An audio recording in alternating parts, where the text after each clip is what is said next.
제가 그 부목사 때 우리 집에 이제 컴퓨터가 망가지면 늘 오셔서 수리해 주시는 집사님이 계셨는데 유동규 집사님이셨습니다. 이분이 이제 성균관대 컴퓨터 프로그래밍과를 나오셨는데 그래서 이제 늘 망가지니까 이제 집사님 컴퓨터가 망가졌는데 오셔서 좀 수리 좀 해주세요. 그러면 그분이 순종하는 마음으로 우리 집에 오셔서 컴퓨터를 이렇게 고쳐주셨습니다. 그러던 가운데 제가 집사님 그러지 말고 저한테 그 컴퓨터를 고칠 수 있는 방법을 좀 알려주십시오. 그랬는데 이제 그분이 그 CD롬 있잖아요. CD롬이 그냥 요즘은 이제 윈도우 10, 윈도우 11 이런 것이 CD롬을 자동으로 부팅해 주지만 옛날에는 그 CD롬을 부팅하는 시스 프로그램이 있었어요. 그걸 넣어줘야 돼요. 그 프로그램이 없으면 절대 CD롬을 읽지를 못해요. 그 CD롬을 읽는 방법과 그리고 CD롬 안에 이제 시스템 CD가 들어있는 것을 어떻게 구동하는지를 그분이 알려주셨습니다.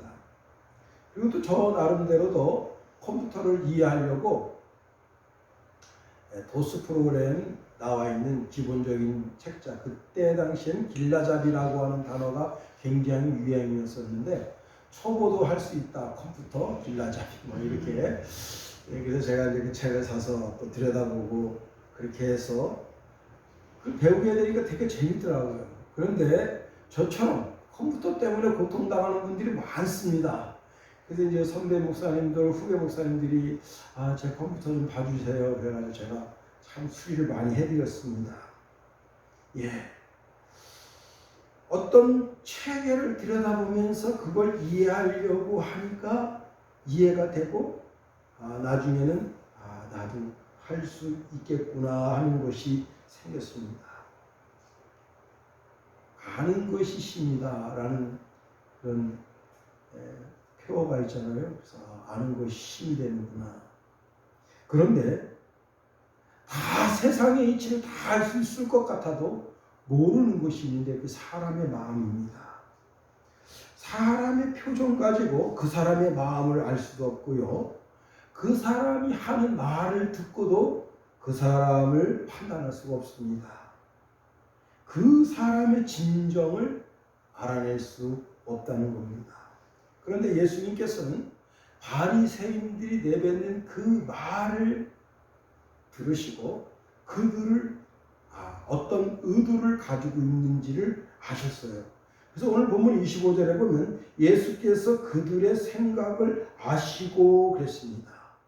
자, 이들이요 뭐라고 말했는가 하면 그 앞구절에 보면 이가 귀신의 왕 바알세불을 힘입지 않고는 귀신을 쫓아내지 못하느니라 그렇게 말했습니다. 여기 이가라고 하는 단어를 정확하게 번역하면 이 녀석, 이놈 그렇게 번역할 수 있어요. 예수님을 가리켜서 이 녀석, 이놈 그렇게 말하는 거예요. 그리고는 예수 속에는 사탄의 왕, 사탄이죠. 사탄 왕을 바알세불이라 그렇게 부르는데 이 바알세불을 뭐라 한다고 그랬어요? 똥파리 대왕이다 이렇게 번역할 수 있습니다. 똥파리 대왕은 사탄이 예수 속에 있어서 그 사탄의 힘으로 귀신을 내어 쫓는다 하고 예수님을 향하여 비아냥을 했습니다. 예수님을 향하여 이놈이라고 말하면서 사탄의 왕이 들어가 있다 그렇게 말하는 그 의도를 파악했다는 거예요. 그게 뭐예요? 예수님을 죽이려고 하는 마음을 예수님이 간파했다고 하는 겁니다. 원래 하나님께서 인간을 창조하실 때 인간은 하나님의 형상, 하나님의 모양대로 창조했습니다. 이게 굉장히 중요해요. 자, 창세기 1장 26절에 보면 하나님이 가라사대 우리의 형상을 따라 우리의 모양대로 우리가 사람을 만들고 그로 바다의 고기와 공중의 새와 육축과 온 땅과 땅에 기는 모든 것을 다스리게 하자 하시고 하나님이 자기 형상 곧 자기의 형상대로 사람을 창조하시되 남자와 여자를 창조하시고 하나님이 그들에게 복을 주시며 그들에게 이르시되 생육하고 번성하여 땅에 충만하라. 땅을 정복하라. 바다의 고기와 공중의 새와 땅에 움직이는 모든 생물을 다스리라 하시니라 그랬습니다. 인간 속에는 하나님의 형상, 하나님의 모양 따라 지음을 받았기 때문에 인간의 그 마음으로 하나님을 찾아가는 그런 독특한 기능이 그 속에 있다는 거예요. 절대자를 찾아가는 독특한 그 기능이 그 사람 속에 있다 하는 거예요. 그래서 로마서 1장 19절에 보면 이는 하나님을 알만한 것이 그들 속에 보이니라 그랬어요. 들에 있는 꽃 한 포기를 보면서 분명 이것을 만든 창조자가 있겠구나 하는 것을 알게 되는 거예요. 하늘의 별을 보면서 이것을 창조한 창조자가 있겠구나. 우리가 새벽에 보는 별을 단순하게 봐서는 별이 뭐 별이지 뭐 그렇게 생각하지만 별을 연구하는 사람은 그게 아니에요. 별을 연구하는 사람은 하늘의 그 별을 보면서 별의 움직임을 보면서 0.0001초도 없이 정확하게 별이 움직여요. 야, 어떻게 저렇게 정확하게 인간의 전자시계보다도 더 정확하게 움직여갈 수가 있지? 하고 이거는 사람이 저런 게 우연히 저렇게 될 수가 없다. 사람이 우연히 저렇게 된다고 말하는 자체가 말이 맞지 않는다. 이건 절대자가 있구나 라고 알게 된다는 거예요. 자연 속에서도 하나님을 알만한 것이 있고 그래서 그것 때문에 하나님께 영광 올려드리게 된다는 겁니다. 바다에 가서 바다를 쫙 보면서 그 바닷물이 얼마나 그냥 찬란합니까? 그런데 그 바다가 육지를 덮지를 않잖아요.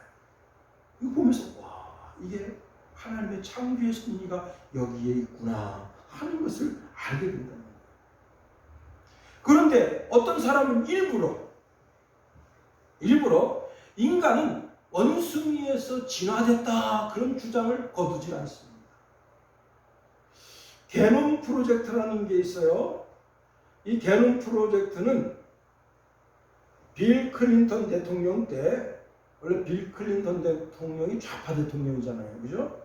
그런데 그분이 그 빌 클린턴 대통령이 게놈 프로젝트라고 하는 그 방대한 프로그램을 전 세계 사람들이 공유할 수 있도록 내어놓으면서 한 가지 결론을 거기서 이야기했어요. 그 결론이 뭐냐면 사람은 원숭이에서 진화될 수 없다는 거예요.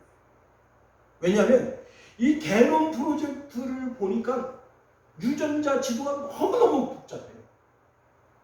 단순하게 유전자 꼴이 여기 잘라서 여기 붙이는 그런 정도가 아니고 너무너무 복잡하기 때문에 이 복잡하게 원숭이의 DNA에서 사람의 DNA로 건너뛸 수 없다는 거예요.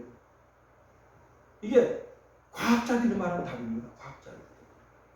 그런데 그렇게 말해놨음에도 불구하고 현재 과학자들이 진화론을 폐기하지 않아요. 왜? 그게 자기 밥줄이거든. 그게 없어져 보세요. 누가 거기다 돈을 투자합니까? 근데 성경은요, 진화론을 다 부인하는 것은 아니에요. 또 이건 무슨 말이냐? 어느 개체가 어느 환경 속에서 조금씩 변화할 수 있다는 것을 성경은 인정해 줍니다. 그러나 이렇게 원숭이에서 사람으로 완전히 아메바 그 무기질에서 유기질로 그래서 유기질에서 세포가 탄생하고 이런 것은 있을 수 없다고 성경 과학자들은 이야기합니다. 그러나 여러분 개 보세요. 개가 노아의 방주에는 들어갔을 때 정결한 짐승은 7쌍 들어가는데 7쌍 들어간 그 개가 들어갔다고 치자고. 지금 전세의 개 종류가 몇 종류입니까? 4만 3천 종류인가? 뭐 그렇게 된다잖아요. 그러니까 그런 그 부분적 진화는 성경에서는 인정해 줍니다. 그러나 완전히 원숭이에서 사람으로 진화되는 것은 성경에서는 성경 과학자들이 있을 수 없다고 결론을 내리고 있습니다. 여러분, 원숭이가 십자가를 지는 것도 아니고 원숭이가 구원의 도리를 말하는 것도 아니고 원숭이가 무슨 예배당을 지을 수 있나요? 예배를 할 수 있나요? 찬송할 수 있나요? 기도할 수 있나요? 원숭이가 무슨 목사가 있나요? 원숭이가 무슨 악기를 다루기를 하나요? 여러분, 또 실을 읊조 올릴 수 있나요? 자동차를 만들거나 운전할 수 있거나 대화할 수 있거나 원숭이가 할 수 있는 것은 아무것도 없어요. 원숭이가 무슨 사상을 내어놓을 수도 없습니다. 그냥 그 자체, 그 존재예요. 예수님이 귀신 들리고 벙어리 되고 듣지 못하는 사람을 고쳐줍니다.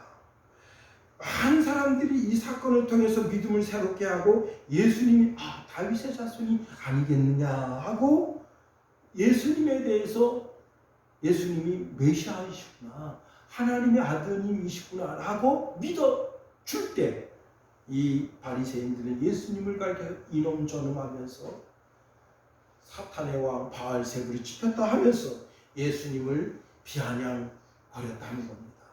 우리가 이 본문에 있는 말씀을 통해서 세 가지로 생각할 수가 있습니다. 첫 번째, 예수님께서 이렇게 이적과 기적과 표적을 보여주는 이유가 있어요. 그게 뭐냐면 믿음을 강하게 하기 위함입니다. 믿음을 강하게 하기 위함. 자, 귀신 들렸습니다. 말도 못합니다. 보지도 못합니다. 이런 사람 귀신을 내어쫓으며 기적을 베푸시니까 거기 둘러서 많은 사람들이 와, 이분이 다윗의 자손 아니야? 이렇게 반문하면서 믿음을 가지게 된 거예요. 요한복음 11장에 보면 나사로가 죽은 지 나흘이나 됐습니다. 예수님께서 그 무덤에 가셔서 이제 돌을 굴리게 하시고 그리고 나사로야 나오라 하시고 죽은 지 나흘이나 된 나사로를 살려주셨어요. 그 사건을 통해서 많은 유대인들이 예수님을 그리스도 믿었습니다. 이게 얼마나 복돼요. 그런데 그 나사로를 살리는 사건을 들여다보면서 유대인들은 예수님을 죽일 마음을 먹고 나사로까지 죽이려고 해요. 왜? 나사로가 죽었다 살아나니까 많은 사람이 예수님을 메시아로 믿거든요. 그리스도를 믿거든요. 하나님의 아드님으로 믿거든요. 그걸 아주 못 견디게 하는 거예요. 그래서 예수님도 죽이고 나사로도 죽이려고 하는 모의를 하게 됩니다. 여러분, 죽은 지 나흘이나 돼서 그 여동생이 말하기를 썩은 시체 냄새 나는데 왜 거길 가시려고 그러세요? 그 말 뜻은 뭐냐면 유대인들은 시체를 가까이 하면 부정하다 생각합니다. 그 시체 가까이 가지 말라는 거예요, 예수님대로. 그런데 예수님께서 그 죽은 지 나흘이나 돼서 썩은 시체 냄새 나는 나사로를 살려주시는 거예요. 그게 뭐예요? 죽은 자를 살리는 사건이 뭐예요? 하나님 위에는 죽은 자를 살릴 수 없다는 것을 보여주는 거예요. 그 사건을 통해서 그 나사로 베다니에 있는 사람들은 예수님이 메시아인 것을 믿어준 거예요. 그러나 유대인들, 바리새인들은 그렇게 하지 않은 겁니다. 그 기적의 사건을 통해서 많은 사람들이 믿음이 강해진 거예요. 이 예수님이 메시아구나, 하나님의 아드님이시구나 믿어준 거예요. 그렇습니다. 예수님의 제자라도요 불신앙을 가집니다. 도마는 그날 10제자가 마가다락방에 있었어요. 그때 주님이 나타나셔서 평강하냐 두려워하지 말아라 하고 그 제자들의 마음을 만져주시고 강하게 하셨습니다. 그때 도마가 없었어요. 이제 도마가 어디 나갔다 들어왔는데 10제자가 이구동성을 말합니다. 우리가 주님을 만났어. 부활하신 주님 만났어. 이 사람들 나 한 사람 가지고 지금 장난치나. 나는 예수님이 그 찔린 손과 발과 옆구리에 손을 넣어보지 않고 난 믿을 수 없어. 그리고 8일이 지났습니다. 예수님이 그 가운데 나타나셨습니다. 도마에게 나타나셔서 도마야 네 손가락을 내밀어 내 손가락에 구멍난 손가락에 넣어봐라. 옆구리에 넣어봐라. 발에 넣어봐라. 얼마나 부활하신 예수님 믿지 않은 것에 대해서 얼마나 송구스러워요. 그런데 주님은 책망하지 않으셨습니다. 야, 너 왜 이렇게 믿음이 없냐? 왜 이렇게 사람만 못 믿어? 그리고 막 책망하시지 않으셨어요. 친히 자기 그 상처난 못 자국난 그 손가락을 넣어보게 하시고, 손에 손가락을 넣어보게 하시고, 옆구리에 손을 넣어보게 하시고, 믿음이 없는 자가 되지 말고 믿는 자가 되라 말씀하십니다. 그러니까 토마가 믿음이 강하여진 거예요. 그래서 자기가 평생 자기가 마지막 목이 떨어져 순교할 때까지 주님의 증인의 사명을 감당하게 되는 겁니다. 믿음을 강하게 해주시는 거예요. 부활의 주님은 우리의 믿음을 강하게 해주십니다. 여러분과 저의 믿음을 강하게 해주십니다. 두 번째로 예수님이 오늘 본문의 말씀에서 이런 말씀하시네요. 스스로 분쟁하는 나라, 동네, 집은 다 무너진다는 거예요. 제가 이제 그 몽골 대사, 정제남 대사에 대한 이야기를 들었습니다. 이분이 전날 이제 그 파티가 있었는데 파티에 그 깐풍기가 많이 남았대요. 그래서 그 깐풍기 어디 갔어? 이렇게 물어봤더니 그 연애를 담당했던 그 부하 직원이 거짓말을 한 겁니다. 그거 알바하는 애들이 다 가져갔습니다. 그런데 알바하는 애가 아무리 깐풍기를 많이 가져가도 엄청 많이 남았는데, 이제 이 정제남 대사는 스스로 생각하기를 너무 많은 음식이 남았으니까 그것을 이제 어제 저녁 먹고 남은 거니까 오늘 점심이라도 다 대사관 직원들이 다 나눠서 먹어서 소화시켜야 된다고 하는 생각을 가지고 있었던 거예요. 그런데 이 연애를 주관했던 그 공무원은 그게 아니에요. 다 버리고 새 것으로 새 음식 먹어야지. 어제 먹었던 거 다시 먹을 수 있나. 그래가지고 휴지통에 갖다 다 버린 거예요. 그 음식을. 그래서 대사가 휴지통을 뒤진 겁니다. 그때 깐풍기가 몇십 인분 깐풍기가 그날 저녁에 먹었던 음식 다 쓰레기통에 갖다 다 처박은 거예요. 그게 몇백만 원어치가 되는 거예요. 음식이. 얼마나 화가 납니까? 그런데 이 사건으로 빌미로 해서 그 몽골 대사 직원들의 비리가 드러나는데 어떤 사람이 비자를 6개월 동안 1000명 이상 비자를 내줍니다. 자기 이름으로. 그런데 이 사람이 그 비자를 발급할 때 한 사람당 급행료를 적게는 200만 원, 많게는 500만 원을 받아요. 여러분 500만 원씩 1000명을 받았다고 생각해 보세요. 야, 이 돈이 얼마입니까? 그런데 그게 그 한 사람만이 그렇게 하는 것이 아니라 거기 있는 모든 사람이 그런다고 생각해 보세요. 그 대사관 직원들이 그 비자 업무를 보는 사람이 4사람이라고 그러는데 4사람이 다 그런다고 생각해 보세요. 그렇게 해가지고 그 돈이 어디로 흘러 들어가냐면 자기한테만 흘러 들어가는 것이 아니라 정계에 흘러 들어가는 거예요. 자, 이 사건이 커집니다. 그래서 대사가 그걸 조사하게 된 거예요. 그랬더니 이놈들이 전부 다 민노총에 가입합니다. 이게 단순하게 히말스 한 장으로 끝날 사건인데 이게 사건이 이상한 방향으로 흘러갔습니다.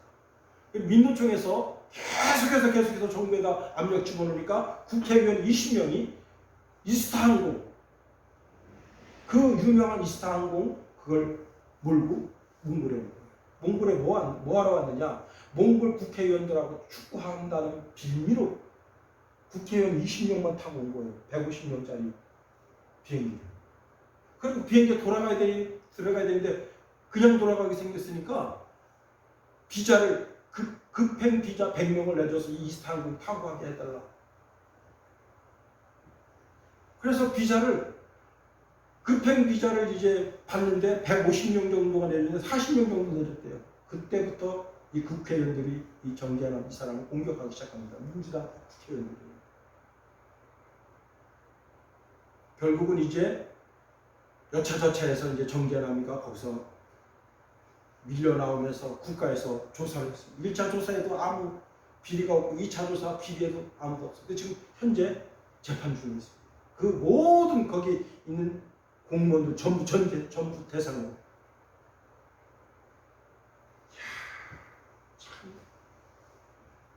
이게 얼마나 수치스러워요. 전 세계에. 해외 토픽.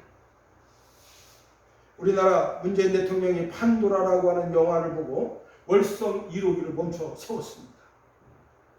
왜 그랬는가 봤더니 태양광업자 먹여 살리려고 한 거예요. 태양광업자. 전라남도에 가면 어마어마합니다. 여러분 안 가보셔서 그래요. 제가 2년 전에 그 고성이라는 데 갔어요. 고흥이라는 데 갔어요. 깜짝 놀랐어요. 어마어마하게 큰 산인데 큰 산 전부 나무 다 벼버리고 거기다 태양광 깔았어요. 그런데 어떤 일이 벌어졌습니까? 그해 여름에 장맛비가 오면서 다 펜을 다 떠내려갔어요. 또 그 다음에 그 어디 간척지에다가 지금 어마어마하게 태양광 깔아놨잖아요. 근데 태양광 깔아놓으니까 철새들이 거기 가서 전부 똥을 싸가지고 까만 패널 태양광이 잿빛 태양광 패널이 된 거예요. 닦도 못 닦겠다. 응? 일주일에 한 번씩 들어가서 닦는데 닦도 못 닦겠다. 지금 방치는 상태예요. 바다에 깔아놓은 거 여러분 태풍 오면 다 날아갑니다. 누구 먹여 살리려고 이렇게 했나 봤더니 중국 태양광업자 먹여 살리려고 이렇게 했다. 서로 내분이 일어나면 망하게 되는 거예요. 경제도 망하게 되고 정치도 망하게 되고 다 망하게 되는 거예요. 우리 성훈이가 알려준 학종 언행이라는 것이 있어요. 학종이라고 하는 것이 뭐냐면 작은 국가끼리 힘이 뭉쳐서 큰 국가를 대항해야 한다고 하는 것이 학종이고, 연횡이라고 하는 것은 큰 국가가 그 뭉쳐있는 작은 국가들을 무너뜨리려면 한 국가를 상대로 해서 특별한 전략을 세워서 무너뜨려야 된다는 거예요. 그런데 중추 전국 시대에 여러분 그때 당시에 가장 힘이 강력했던 나라가 진나라인데, 그 진나라를 무너뜨리기 위해서 작은 나라 6나라가 힘을 똘똘 뭉친 거예요. 그걸 진나라에서 가만 보니까 안 되겠거든요. 그래서 각 나라별로다가 서로 다른 정책을 펴서 그 6나라가 서로 갈라지게 만듭니다. 6나라가 힘을 딱 뭉쳤을 때는 진나라를 꼼짝 못합니다. 근데 진나라가 정책을 펴서 서로 이관계를 하니까 진나라가 그 6나라를 마음껏 휘두를 수 있게 되는 거예요. 스스로 분쟁하면 설 수 없게 되는 겁니다. 여러분, 현재 시대도 마찬가지인데 영적인 세계도 마찬가지입니다.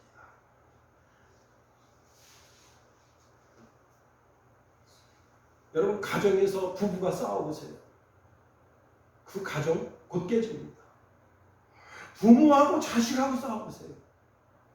그런 가정도 곧 깨집니다. 또 시누이와 시어머니가 싸워보세요. 서로 분쟁하는 가정, 나라도 그렇고 도시도 그렇고 가정도 마찬가지예요. 서로 분쟁이 일어나면 어떻게 견딜 수가 없게 되는 거예요. 그런데 힘을 합쳐보세요. 놀라운 일이 생깁니다. 전도서 4장 12절에 보니까 한 사람이면 패하겠거니와 두 사람이면 능히 당하나니 삼겹줄은 쉽게 끊어지지 아니하느니라 그랬습니다.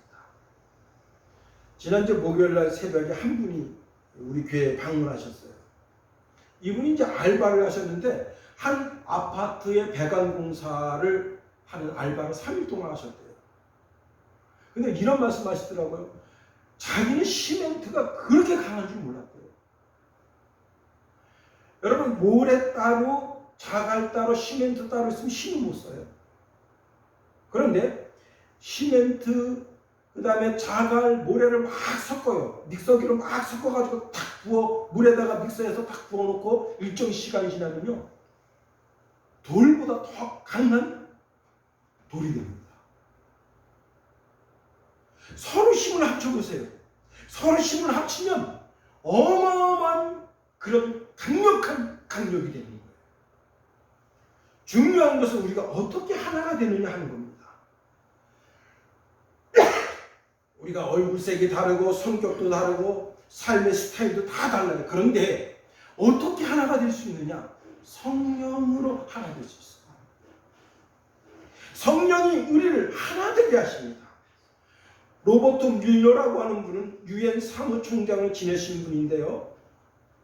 하나됨의 법칙을 용서라 했어요. 용서. 하나됨의 법칙이 뭐냐? 용서해 주는 거예요. 그래서 주일에는 나 자신을 용서하고, 월요일에는 가족을 용서하고, 화요일에는 친척을 용서하고, 수요일 날에는 국가 경제를 용서하고, 목요일 날은 국가 문화 정책을 용서하고, 금요일에는 국가 정치를 용서하고, 토요일에는 다른 나라의 잘못된 정치를 용서해 주라. 하나 되는 길은 용서뿐이 없다. 여러분, 우리 문재인 대통령 들어서면서 노제팬 그래가지고 얼마나 일본을 싫어했습니까? 그리고 지금 그렇게 3년 지나왔어요. 어떤 일이 벌어졌습니까? 오히려 3년 전보다 더 많이 수입량이 60%가 늘었다잖아요. 응? 그렇게 노제팬 했는데 왜 수입합니까? 일본에다 대고. 차라리 자존심이 없냐 말이에요. 독일에 가서 수입하든가 프랑스 가서 수입하든가 그렇게 하지. 왜 그 노제팬 가지도 말자 사지도 말자 그렇게 놓고는, 그리고는 중소기업인들이 그냥 60%가 늘어났다잖아요. 여러분, 그 옷 있잖아요. 옷. 나는 그 옷 얘기만 들어도 저 스트레스 받습니다. 우리나라 한국 매장 다 문 닫았어요. 한국 매장이 지금 문 연 매장이 11개밖에 안 돼요. 그런데 이들이 이제 인터넷 쇼핑몰을 열었는데, 인터넷 쇼핑몰이 참 기가 막혀요. 그전보다 매출량이 400%, 600% 늘었다잖아요. 그게 뭐예요, 그게? 잘못 건드린 거예요, 잘못 건드린. 사람들이 옷이 좋다고 자꾸 사 입어요. 내가 그 일본 옷보다 더 좋은 옷을 만들려고 하는 마음을 먹진 않고 자꾸 욕만 하면 되냐 말이에요. 결국은 우리나라 중소기업을 무너뜨리는 어리석은 짓.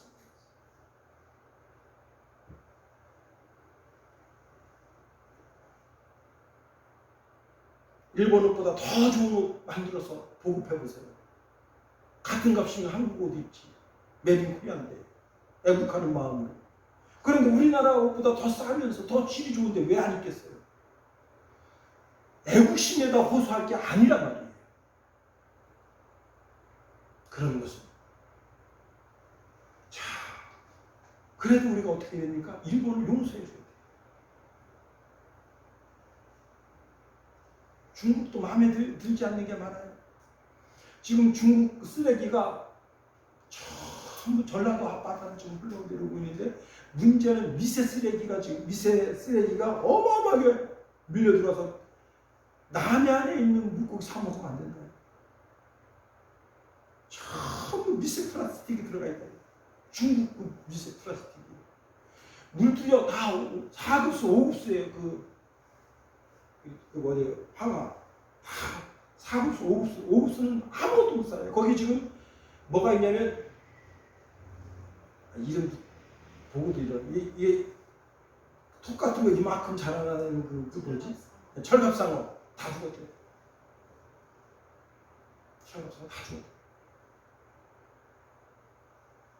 기가 막혀.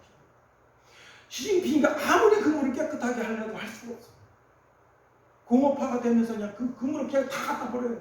근데 사실 이게 옛날에 우리도 그랬거든. 80년대 여러분, 제가 의정부에 있었는데 의정부 그 강에요, 완전히 진짜 물이 어떤 색깔이었냐면 물이 잿빛이었어요.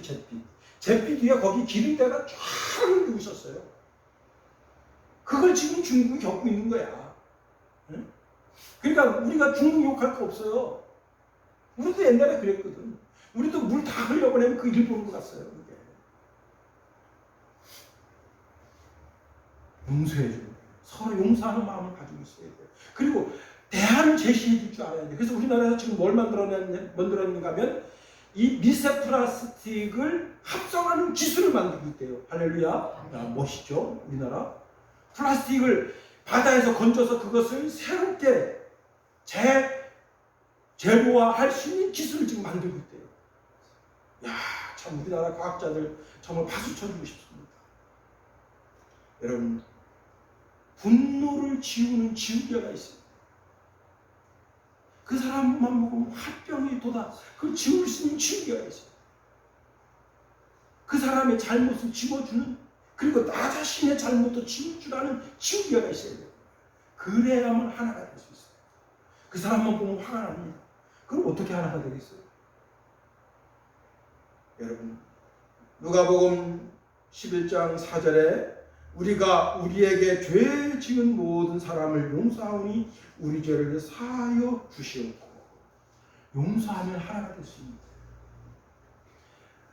나라가 되려면 용서하는 법을 배워야 돼요. 도시가 되려면 용서하는 법을 배워야 돼요. 가정이 되려면 용서하는 법을 배워야 되는 거예요. 용서할 줄 알아야 가정도 되는 거예요. 여러분, 남북한이 계속해서 싸우면 언젠가는 두 나라가 다 망합니다. 어부지기가 되는 거예요. 지금 우리나라 전국에 있는 모든 농협 창고가 텅텅 폈대요. 왜? 북한에 갖다 쌀 주어서 쌀이 없대요. 그런데 잘 들으세요. 그래도 갖다 퍼줘요. 왜? 그게 불량미가 됐든 뭐가 됐든지 간에 지금 북한은 너무 절박한 상황이에요. 저는 가만히 생각합니다. 이 문재인 정부가 진짜 나쁜 정부인 게 왜 나쁜 정부인가 하면 북한 정책을 막 따라하는 것처럼 해서 북한을 디스하는 거예요. 지금 북한 인민들이 굶어 죽게 생겼는데 유엔은 무엇이냐, 국제법 좋아요, 다 좋아요. 그러나 지금 굶어 죽어가고 있는 거예요. 우리 아까 두 아들이 뭐 상관하지 않는다는데 그렇지 않은 거예요. 사람 생명보다 존중하는 게 중요한 게 어디 있겠어요. 살려줘야지. 먹고 살아야지. 옛날 우리나라에서 분유 보내기 운동을 했잖아요. 아니 전 세계에서 분유를 사서 북한에 좀 보내주든가. 먹고 살아야지. 서로 용서할 수 있어요. 과거에 일본이 우리 민족에게 한 짓을 보면 진짜 치가 떨리죠. 응? 울분이 막 생기죠. 아니 지금 우리나라 그냥 그 북한에 있는 핵폭탄 빌려다가 그냥 도쿄에다 한방 터뜨리고 싶죠. 그러나 그렇게 한다고 해서 해결되는 게 아니잖아요. 용서해 줄 알아야 되는 거예요. 더 나아가 마귀가 그렇게 허술한 존재, 어리석은 존재가 아닙니다. 마귀는 매우 지혜로운 존재인 것을 알아야 돼요. 예수님이 이렇게 말씀하십니다. 26절 보세요. 만일 사탄이 사탄을 쫓아내면 스스로 분쟁하는 것이니 그리하고서야 어떻게 그의 나라가 서겠느냐. 사탄이 사탄을 쫓아낸다? 이게 무슨 말인가 하면 사탄의 종이 누구냐면 귀신이잖아요. 사람들 속에 귀신이 집혀 있단 말이에요. 귀신이 집혀 있는데, 자, 지금 오늘 본문에 그 귀신 집혀 있는 사람, 그 사람은 귀신 집혀 있어가지고 말도 못하고 보지도 못하는 그런 사람이에요. 그런 사람인데 예수님이 귀신의 왕 바알세불이에요. 바알세불 귀신, 사탄의 힘을 가지고 귀신을 내쫓는다? 그럼 어떻게 되는 거예요? 망하는 거죠. 주 나라가 스스로 망하는 거죠. 다시 말하면 그건 말도 안 되는 말이라는 말을 예수님이 하고 계신 겁니다.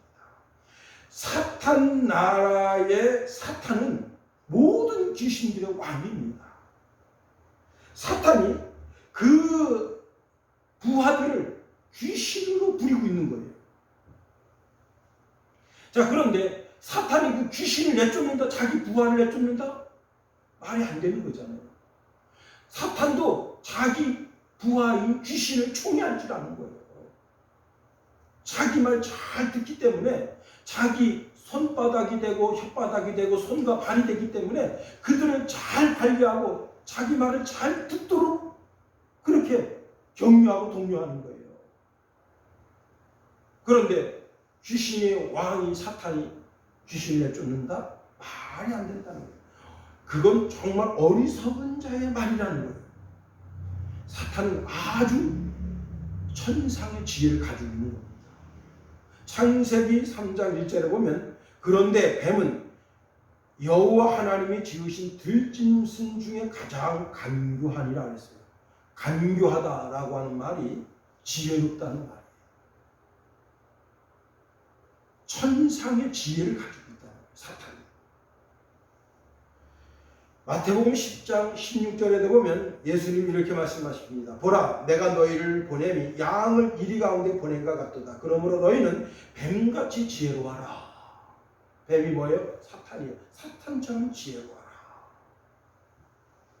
요한계시록 12장 9절 말씀해 보면 큰 용이 내쫓기며 옛뱀 곧 마귀라고도 하고 사탄이라고도 하며 온 천하를 꿰는 자라 했어요. 온 천하를 꿰는 자다. 이 꿰다라고 하는 말은 아주 영리하고 신중하다 그런 뜻이에요. 영리하고 신중해서 교활하게 기회를 딱 포착해서 그 사람을 넘어뜨린다는 거예요. 그게 바로 사탄입니다. 에덴 동산에 아담과 하와를 무너뜨렸잖아요. 자기 마음속에 욕심이 있습니다. 욕심을 마귀가 딱 붙잡고 그 욕심을 딱 건드립니다. 게하시의 욕심을 딱 건드린 거예요. 물욕이 생기게 한 거예요. 아나니아 삽비라의 물욕을 건드린 거예요. 예수님의 제자라도 유다의 마음속에 욕심을 딱 건드린 거예요. 마귀가 어떻게 역사하는지 알아요? 우리 마음을 붙잡고 역사하는 거예요. 우리 마음속에 욕심이 잉태한 즉 죄가 되지 않도록 만들어야 되는 거예요. 그래서 내 속에 있는 욕심이 나쁜 것은 아닙니다. 사람이 욕심이 없으면 바보가 돼요. 내가 공부를 열심히 하고 싶다. 응? 내가 오늘 내 공부를 열심히 해서 우리 반에서 1등 돼야지. 그 욕심이 있어야죠. 그러면 욕심이 선한 쪽으로 가면 어떻게 돼요? 그 사람이 도서관에 가서 공부를 하고 다른 사람이 쉴 시간에 단어 하나 더 외우고 그렇게 해서 그 욕심이 의욕이 돼서 선한 쪽으로 가는 거예요. 그런데 이 욕심이 악한 쪽으로 갑니다. 어떡합니까? 공부 안 하고 컨닝을 만들어요. 야, 요즘은요 프린터기로다가 글씨를 내가 별거 다 알려주네. 좋은 방법인데 개인이 포인트를 아주 작게 해. 작게 해가지고 딱 교과서를 사진을 딱 찍어가지고 프린터기로 딱 뽑아. 그래가지고 이 볼펜 여기를 탁 자른 다음에 돌려서 볼 수 있도록. 우리 때는 그렇게 컨닝했다고. 응? 지금은 어떻게 하는지 모르겠어. 응? 결국은 걸려서 어떻게 됩니까? 교수님이 시험지를 푹 붙이시면서 넌 다음 학기에 보자. 끝난 거예요. 얼마나 수치스럽고 창피합니까? 그 학급에서 남아있을 수 있겠어요? 컨닝하다 걸렸는데 응? 그런 거예요. 여러분. 자, 그리고 이 사탄은 우리 속에 있는 이런 야망을 건드려가지고 엉뚱한 길로, 잘못된 길로 나아가도록 만드는 거예요. 6월달인가 이제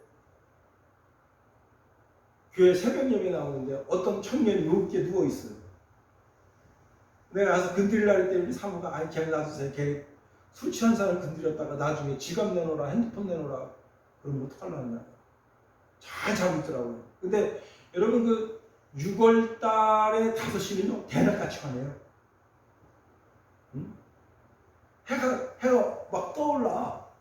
그러니까 참 그렇잖아. 밝은 대낮에 누워있으니까. 내가 아유 집에 가라고 그렇게 말해주고 싶은데 저 부모님은 집에서 얼마나 속 끓을 거예요.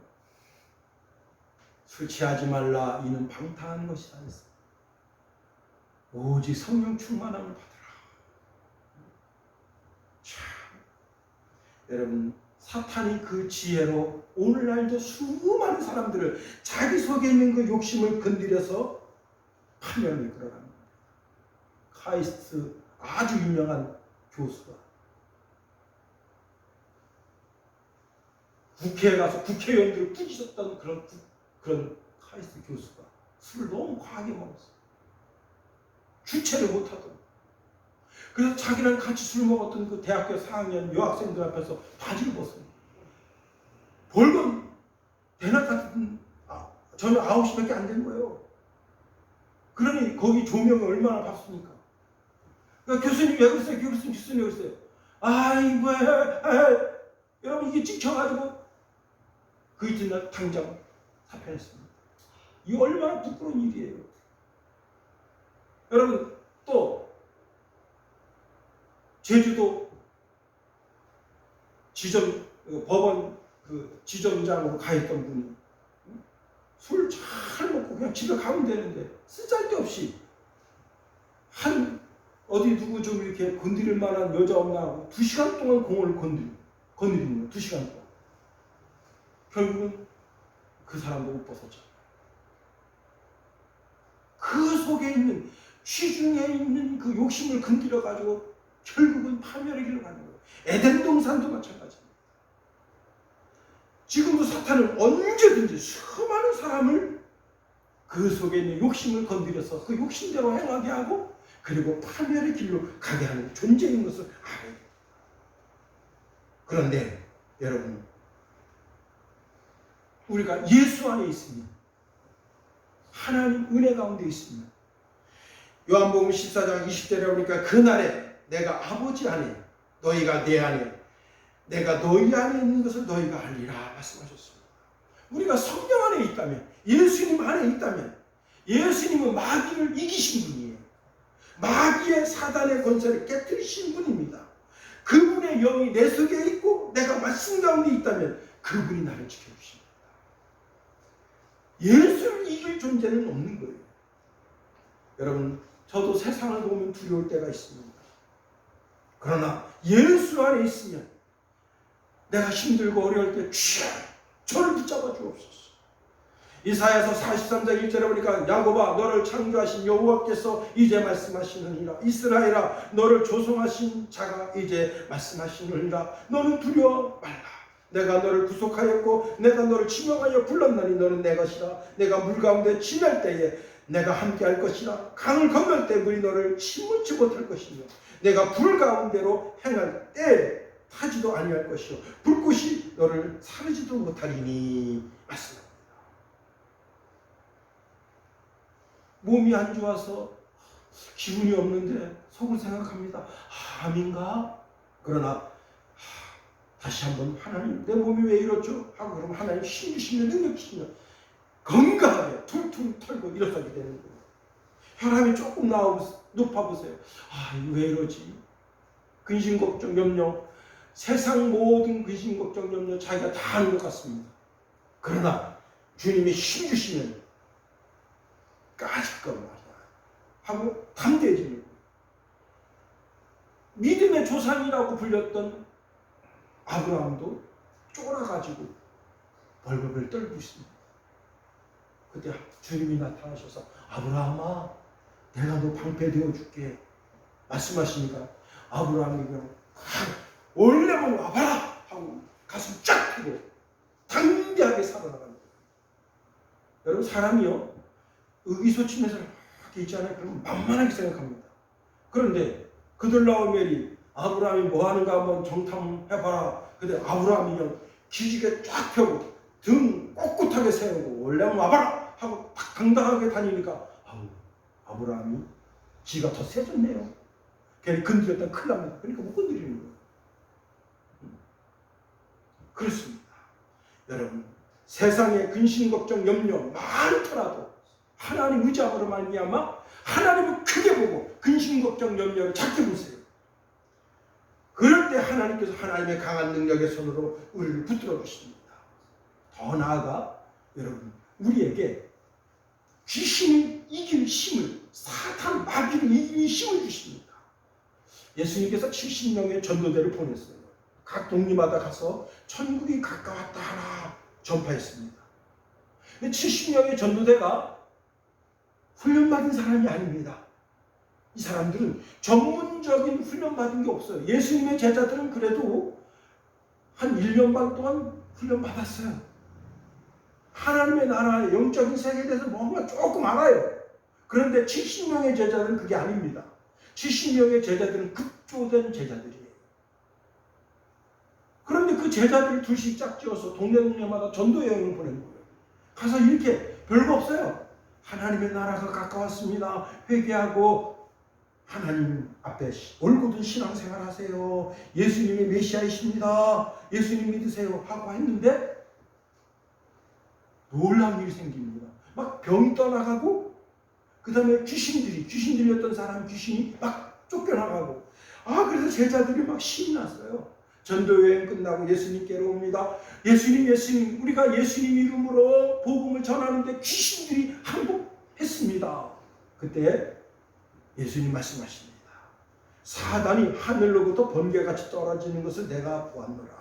내가 너희에게 뱀과 전갈을 밟으며, 뱀과 전갈이 뭐예요? 사단이에요. 사단을 밟으며 원수의 모든 능력을 제어할 권세를 주었다. 우리가 여러분 내 자신이 믿음이 시답잖아요. 별 볼 일 없어 보여도 사단을 이길 만한 권세와 능력을 이미 받은 줄 믿으시길 예수님의 이름으로 축원해드립니다. 가지고 있는 거예요.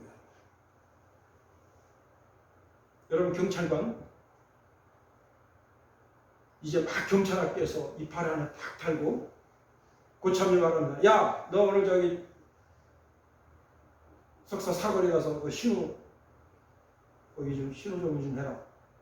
그럼 아침 이제 8시서부터 9시까지 신호 탁 가지고 이거 하나 나갔어. 이거 하나 탁 달고 아무것도 모르죠.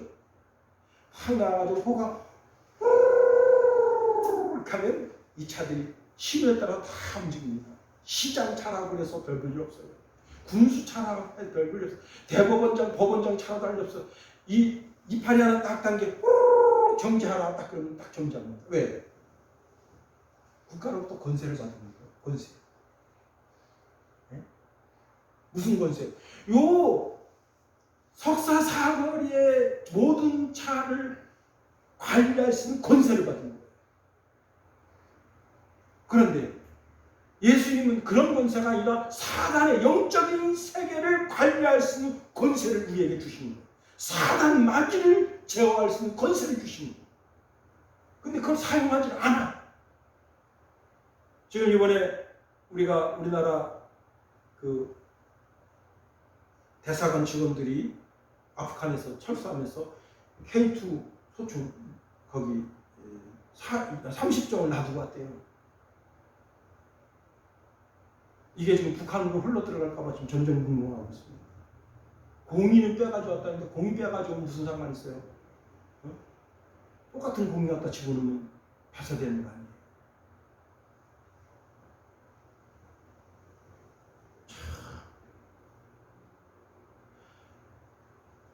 유사품에 주의하라고 그러는데 북한 특수군이 우리나라 지금 아프간 그 탈레반 애들이 우리나라 군복 입고 있잖아요. 그리고 우리나라에서 수출한 이 단총 뭐지 그걸 무장하고 있고 그 예비군 모자도 쓰고 있잖아요. 참 기가 막힌 거예요. 그 옷과 총이 북한으로 흘러들어갈까 봐 전전긍긍하고 있습니다. K2 소총이 지금 큰 걱정 중에 하나예요. 그럼 왜 다 두고 왔냐? 파괴하고 오지. 하여튼지 간에 여러분 영적인 세계를 제어할 수 있는 권세, 능력을 우리에게 주시는 거예요. 그래서 예수님이 이렇게 말씀하십니다. 귀신들이 너희에게 항복하는 것 그런 것 정도로 기뻐하지 마라. 너희 이름이 하늘나라 생명력의 기록된 것에 대해서 기뻐하라 말씀하십니다. 우리가 영적인 세계의 귀신을 쫓아낼 수 있는 권세, 능력을 하나님 우리에게 주신 거예요. 저걸 충분히 이길 수 있는 힘을 주신 거예요. 근데 그걸 사용하지 않아서 문제가 되는 거예요. 내가 마음이 힘들고 어렵고 고통스러울 때 종에게 힘을 주옵소서. 내가 나사렛 예수 이름으로 명하는 이 사탄아 물러가라. 내 마음을 힘들게 하고 어렵게 하는 모든 사탄의 권세를 예수 이름으로 물러가라 하면 물러가게 되는 거예요. 그리고 대도 안 되는 찬송이라도 붙여오려보세요. 그러면 영적인 힘이 생기는 거예요. 영적인 파워가 생기는 거예요.